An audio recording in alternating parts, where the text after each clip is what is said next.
A minha mulher perguntou no Instagram: se você tivesse que liberar Caifás ou Barrabás, quem você liberaria? Porque a escolha não era entre Jesus e Barrabás. Quem era Jesus? Quem seria? Lula? Não. Bolsonaro? Jamais. Quem estava em questão ali era Barrabás e Caifás. Não era Barrabás e Jesus. Jesus não estava nessa confusão. Agora, a maioria votou dos cristãos em Caifás, que é quem matou Jesus. Eles votaram naquilo que acabou com o evangelho, com o que sobrava de evangelho. E já não sobrava quase nada, não ficou nada. Mas olha, deixa eu te dizer, eu prefiro um ladrão, sabe por quê? Eu aprendi a lidar com ladrão desde criança. Eu sou filho de um advogado criminalista, um advogado de defesa. Eu aprendi a ver a diferença e as gradações. E aí, eu sempre disse aqui, está gravado, no Papo de Graça, tudo que eu digo está gravado. Eu nunca disse que o Lula tinha roubado, e eu disse, inclusive, para o Deltan Delagnol, lá em Curitiba. Falei, olha, o máximo que vocês terão do Lula é acusá-lo de ser leniente e deixar amigos mais ou menos livres para fazerem as coisas que queiram fazer, não ter um sistema de compliance como deveria ter. Você pode acusá-lo de gostar de fama, de popularidade, você pode acusá-lo de desejar ser uma figura mundial respeitada na terra inteira. Agora, no mais, eu convivi com ele 10 anos. O negócio dele não é grana, ele morava numa casa paupérrima a vida inteira. Ele, um pouco antes de ser eleito, mudou para um apartamentinho no qual eu estive algumas vezes, mínimo, mínimo. E agora, depois, durante a campanha, para facilitar a vida, mudou para São Paulo, está num lugar mais central, mais próximo de aeroportos, do que São Bernardo do Campo, e ele vai passar a vida mais tempo agora aqui em Brasília. Agora, não acharam dinheiro no Lula, e o problema não é esse. Eu me levantei contra ele porque eu criei que ele faria o melhor governo da história do Brasil, como na realidade ele fez. E 90% daquilo que a gente possa chamar de governança. Ele foi, a meu ver, leniente ou descuidado, ou sem a devida precaução, ou fez ouvidos mocos para algumas denúncias. Esse foi o pecado do Lula. E foi isso que a gente já conversou. E eu sei que, por exemplo, a Marina também teve longas conversas com ele, porque ela está lá. Eu tenho falado aqui ao telefone, a gente tem se falado, eu tenho o número particular dele, a gente fala. Eu orei com ele antes do último debate. E, enfim, nós temos conversado. E a Marina é assertiva naquilo que fala. O pessoal vê a Marina magrinha, ela é, meu Deus, pau-brasil. Machado não afiado quebra, não entra. É um pau resiliente, forte.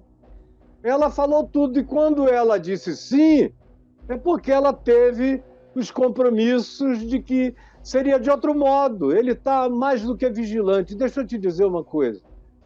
Eu conheci muitos encarcerados e eu aprendi a lidar com ladrão com 7 anos de idade, quando havia um ladrão roubando no escritório do meu pai, roubando máquinas, ventiladores, que eram únicos bens móveis caros no escritório naquele tempo, que não havia nada, só máquinas de datilografar as melhores e muitos computadores de ferro grande, que eram caros. E o resto não tinha valor. E eu roubando. até que meu pai colocou vigias escondidos, não tinha câmera naquele tempo, e pegaram o ladrão. E eu fiz o meu pai me prometer que quando pegasse um ladrão, ele me levaria para eu saber como era um ladrão. Aí meu pai disse: olha só, meu filho, é como qualquer um, é como você. Você podia ser um menino ladrão, roubando coisas dos outros. Você pode crescer e, com a tua cara, ser um ladrão. Eu, que sou seu pai, a quem você ama, posso ser muito amado por você e ser um ladrão.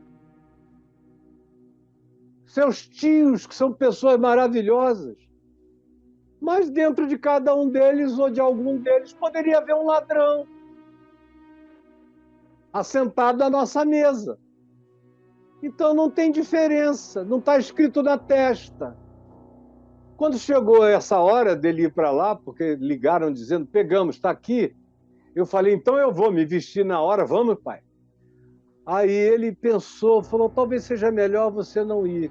Mas eu falei: você me prometeu e você nunca descumpriu a sua palavra comigo, porque esse era o nosso trato. Palavra dele para comigo, palavra minha para com ele.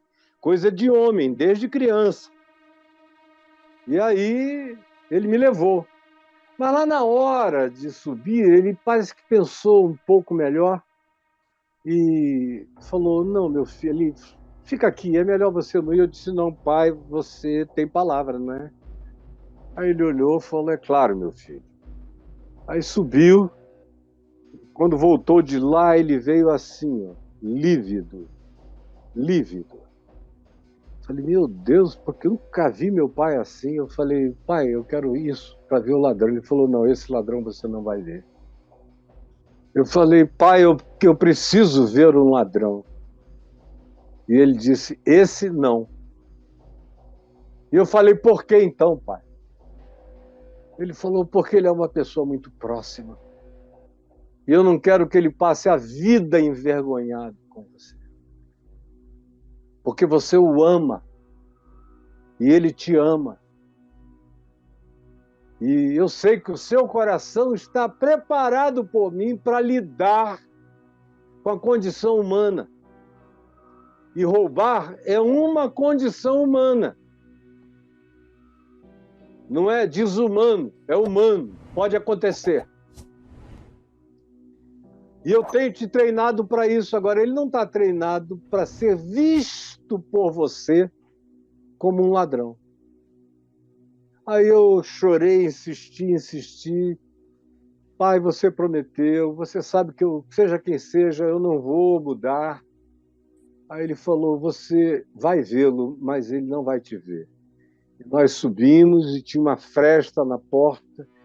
Ele me botou naquele cantinho da fresta em que eu vi o rosto do meu vizinho, que era bem mais velho do que eu tinha 7, ele tinha 18, mas ele jogava bola comigo, ele ia para o sítio com a gente, ele me levava para os cinemas.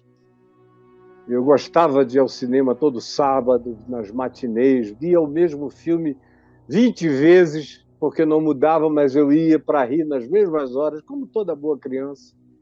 E me levava para ver o meu time, o Rio Negro, jogar todo domingo e às vezes quarta-feira. Era o meu companheiro. E eu desci com aquela angústia, aquela dor, aquela misericórdia dele, do pai dele, da mãe dele, dos irmãos dele. Entrei no carro, chorei baixinho. Papai perguntou: o que você está sentindo? Eu falei: eu não sei, é uma dor de amor, pai. E olha, respondendo a você, meu filho, eu lidei com homicidas e homicidas. Houve homicidas que se arrependeram e que, em nome de Jesus, eu os absolvi, em nome de Jesus, como João mandou fazer, na primeira epístola de João, no capítulo 5. Ele matou gente, mas estava ali morrendo de desespero, querendo se matar, de angústia.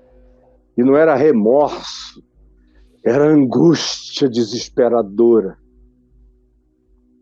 E eu botei a mão sobre ele, depois de ver o cara virar rato de tanta dor e sofrimento,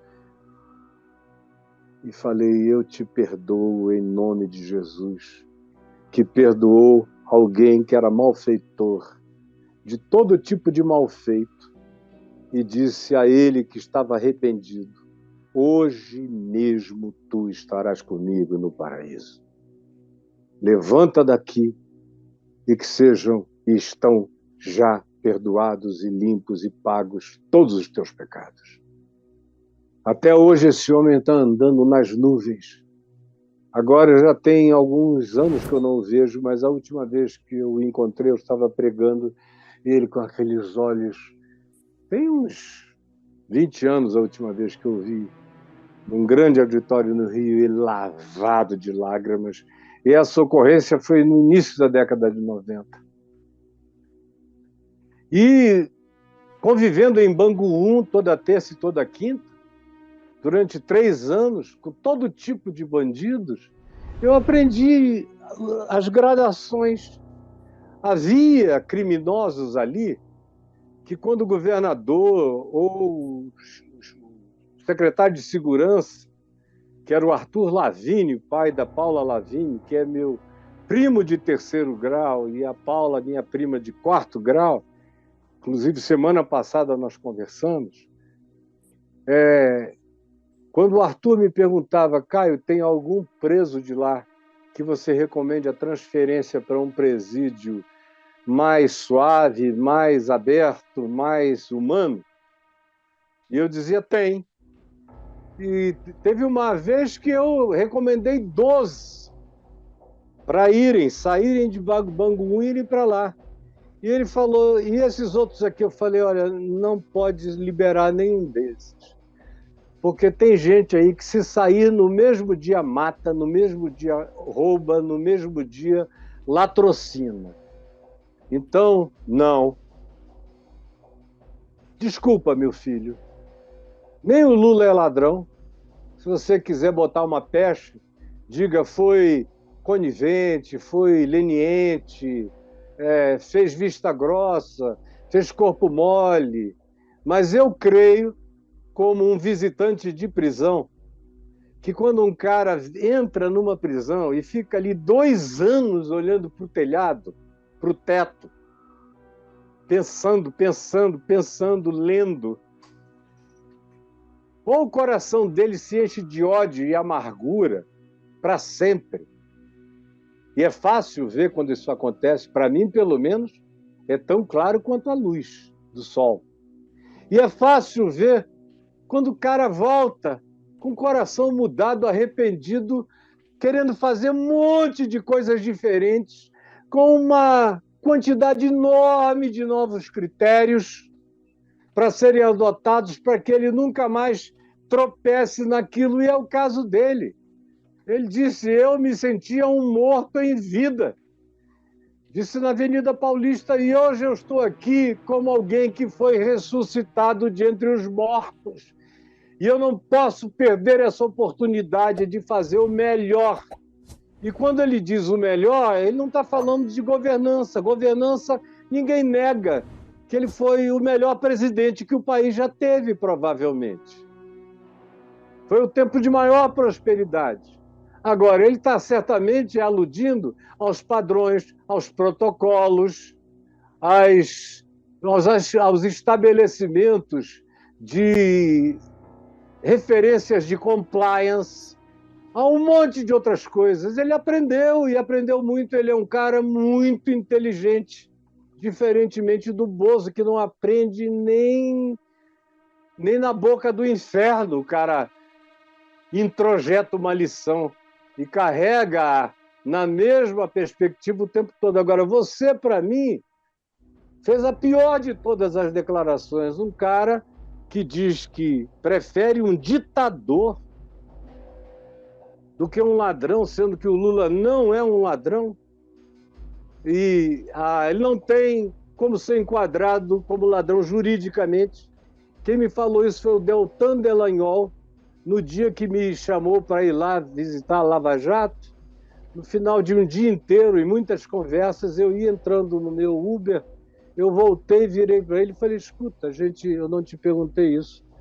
Vocês, nessa história toda, já pegaram um monte de gente e era verdade, tanto é que o dinheiro foi devolvido na Petrobras, no mundo político, e não foi só do PT, foi PP, uma quantidade enorme de partidos que estavam no Mensalão e no Petrolão, e a culpa estava espalhada ali no Congresso todo, muita gente foi para a cadeia, muita gente devolveu dinheiro, havia os Gidéis lá, o Gidel e o irmão com aqueles 50 e tantos milhões em cash num apartamento para isso. Coisas assim extraordinárias como comprar 51 apartamentos em cash, que é outra coisa totalmente incomum, não é? Mas eu perguntei ao Deltan, vocês vão levar o Lula na mesma direção? Ele falou, não, o Lula não tem como ser preso. Ele me falou. Eu falei, não tem não. Pelo triplex não justifica nada disso. E o sítio também não. E as outras coisas são ainda muito esparsas. Aí eu falei, então por que você o colocou no centro daquele PowerPoint? Aí ele falou, porque todo mundo só pode ter feito isso tudo se ele tiver consentido. Eu falei, o perigo, sabe qual é? É que ele pode ter até virado de costas, mas você nunca vai encontrar uma ordem dele para ninguém ter feito isso.